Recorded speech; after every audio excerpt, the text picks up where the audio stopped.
Now's the time to get all your errands in, as for the most part, roadways in the Truckee Meadows are either wet or dry. We're still going to be seeing some on and off again showers throughout today, but it really isn't until the front gets closer that it become more persistent. So by the time you drive home, I'm expecting the showers to become more steady, and at or above 5,000 feet could mix in some snow as well. So for right now, throughout much of the day on Monday, roads will just be wet or dry in the Truckee Meadows, but that is not the case up in the Sierra. The snow is persistent there. It is moderate to heavy, and travel is dangerous. As far as in the Truckee Meadows, again, it's going to come and go throughout today. We're also starting to see snow develop up into Virginia City. It's pretty light, and this is according to radar, but it'll probably pick up as the day goes on. As that front moves in, we're going to see more showers develop, and it will become more persistent. So we also have this big area of low pressure, but there's a secondary low that is just to the northwest of Seattle,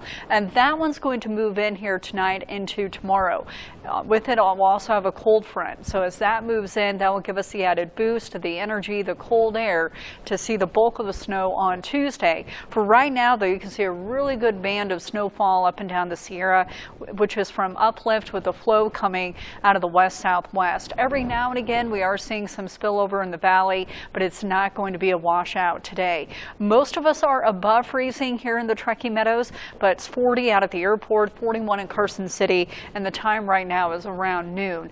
Up in the Sierra, temperatures there are cold enough for snow at lake level, about 34 degrees. So up in the Sierra, just plan on it being a mess here pretty much throughout at least Wednesday. There will be a brief break where it won't be as active tonight for a few hours, but it won't be totally dry. We're going to be watching the snow level closely.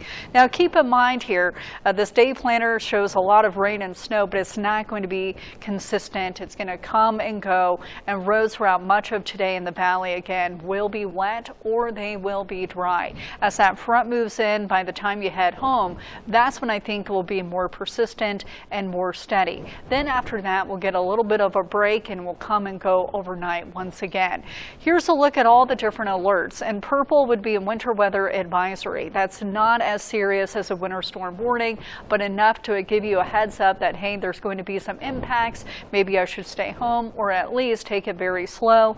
The winter storm warning for the Truckee Meadows begins tomorrow morning and it goes through early Wednesday morning. So here's the short-term model. This is by 5 p.m. Notice up to the northwest how there's a band starting to develop in northern Washoe County. That's in advance of the front. As that moves through, again, it's going to be more steady and could even be slick for the drive home in places like the North Valleys and Somerset. As that moves further south, our odds for seeing rain and snow continues. Notice by midnight it starts to break up a little bit. We're in between systems. That front moves through, but then we got that low that's up near Seattle. That will start to move in here by early Tuesday morning. Cold air will be with it, and so the brunt of this is going to be on Tuesday, where we are expecting heavy snowfall up in the Sierra, moderate to heavy snowfall in the valley, depending on your elevation. So stay tuned and we'll continue to keep you up to date.